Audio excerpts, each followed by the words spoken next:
بسم اللہ الرحمن الرحیم۔ السلام علیکم۔ اسلام سے قبل حاتم طائی اپنی سخاوت کی وجہ سے بہت مشہور تھا۔ اس کی بیوی معاویہ بنت افزر روز اسے ٹوکتی کہ بچوں کے لیے بھی کچھ بچا کے رکھ لو، اتنی زیادہ سخاوت مناسب نہیں، ذرا ہاتھ روک کر خرچ کیا کرو۔ وہ اس کی جلی کٹی ضرور سنتا تھا مگر اپنی مرضی کرتا تھا۔ حاتم کی بیوی کا اس پر کوئی اثر نہیں پڑتا تھا۔ اس کے پاس دور دور سے لوگ آتے، وہ سب کی بہت اچھی مہمان نوازی کرتا اور سب لوگ اس کو بہت زیادہ دعائیں دے کر چلے جاتے۔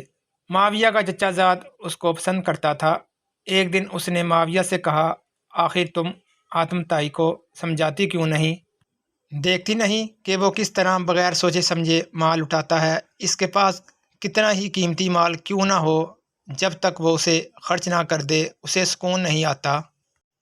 اب تو اس کے پاس جائیداد ہے، اگر اسی طرح مال اٹھاتا رہا تو ایک دن کنگال ہو جائے گا، پھر تمہاری زندگی اجیرن ہو جائے گی۔ اگر اچانک یہ مر جائے تو سوچو تمہارا کیا بنے گا؟ تمہارے بچے بھوکے اور بے یار و مددگار رہ جائیں گے۔ معاویہ نے بڑے غور سے اپنے چچا زاد مالک کی بات سنی اور اس پر اتفاق کیا اور کہنے لگی، تم واقعی میرے بہت بڑے خیر خواہ ہو، مگر میں کیا کر سکتی ہوں؟ مالک نے اسے ورغلایا اور کہنے لگا، اگر تم حاتم سے طلاق لے لو تو میں تم سے شادی کر لوں گا۔ میں مالی طور پر حاتم سے زیادہ مالدار اور صاحب جائیداد ہوں، میرے ساتھ تمہیں کوئی پریشانی نہیں ہوگی۔ اسلام سے قبل اس دور میں عورتوں کا اپنے خاوند سے طلاق لینے کا طریقہ یہ تھا کہ عورت جانوروں کے بالوں سے بنے خیمے میں بیٹھ جاتی اور اس کے گھر کا دروازہ مشرق کی طرف ہوتا تو وہ خیمے کا دروازہ مغرب کی طرف کر لیتی، اور اگر مغرب کی طرف ہوتا تو مشرق کی طرف کر لیتی۔ اس کا مطلب تھا کہ وہ اپنے شوہر کے ساتھ نہیں رہنا چاہتی۔ معاویہ اپنے چچا زاد مالک کی باتوں میں آ گئی تھی اور آخر کار اس نے خیمے کے دروازے کا رخ بدل لیا۔ جب حاتم گھر آیا تو اس نے دیکھا کہ دروازے کا رخ بدلا ہوا ہے۔ اسے سمجھ آ گئی کہ معاویہ اس کے ساتھ نہیں رہنا چاہتی۔ اس نے اپنے بیٹے عدی کو بلایا اور کہا کہ دیکھو تمہاری ماں نے کیا کیا ہے۔ اس کے بیٹے نے کہا کہ میں نے بھی دیکھ لیا ہے، مگر میں بھی کیا کر سکتا ہوں۔ حاتم طائی اپنے بیٹے کو ساتھ لے کر تھوڑی دور ایک وادی میں جا کر اس نے سکوت اختیار کر لی۔ اسی دوران 50 افراد پر مشتمل ایک قافلے نے حاتم کے گھر کے آگے پڑاؤ ڈالا۔ مہمانوں کا اتنا بڑا قافلہ دیکھ کر اس کی بیوی کے پاؤں تلے سے زمین نکل گئی۔ اس نے اپنی لونڈی کو بلایا اور کہا کہ میرے چچا زاد بھائی کو مہمانوں کا بتاؤ، اس سے کہو کہ ان کے لیے کھانے پینے کا سامان فوراً بھیجے، آخر مہمان نوازی تو کرنی ہوگی۔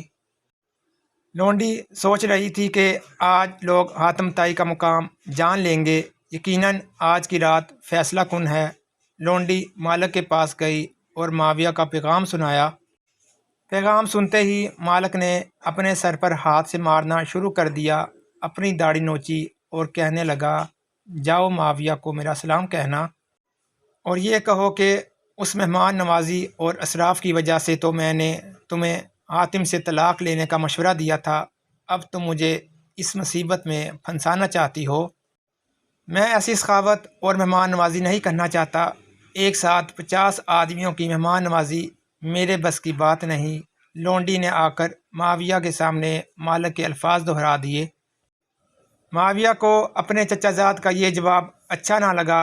گھر مہمان آئے ہوئے ہیں، مہمان نوازی بھی ضروری تھی، آخر وہ حاتم طائی کی بیوی تھی۔ اس کے گھر ہر وقت مہمانوں کا میلہ لگا رہتا تھا۔ اس نے اپنی لونڈی سے کہا کہ جاؤ، حاتم طائی تھوڑی دور وادی میں ٹھہرا ہوا ہے، اسے بتاؤ کہ تمہارے مہمان گھر میں بھوکے پیاسے بیٹھے ہیں، ان کے کھانے پینے کا بندوبست کرو۔ لونڈی بھاگتی ہوئی حاتم طائی کے پاس گئی اور مہمانوں کی خبر دی۔ مہمانوں کی خبر سنتے ہی حاتم طائی مہمانوں کو خوش آمدید کہنے لگا۔ وہ بھاگتا ہوا اونٹوں کے باڑے میں آیا، 2 اونٹ کھول کر خیمے کے پاس لایا اور ان کی پچھلی ٹانگوں کے گھٹنے کاٹ ڈالے۔ اس دور میں اونٹ ذبح کرنے کا یہی طریقہ تھا۔ معاویہ نے جب یہ دیکھا تو زور زور سے چلانے لگی، کہ تم کیا کر رہے ہو؟ یہ اونٹ میری اولاد کے لیے چھوڑ دو، مہمانوں کی خدمت کسی اور طریقے سے بھی ہو سکتی ہے۔ حاتم طائی نے فوراً جواب دیا، معاویہ تیرا ستیہ ناس ہو، جس ذات نے ان مہمانوں کو، تیری اولاد کو اور ساری مخلوق کو پیدا کیا ہے، وہی ان سب کو روزی دینے والا بھی ہے۔ تم فکر کرنے والی کون ہوتی ہو؟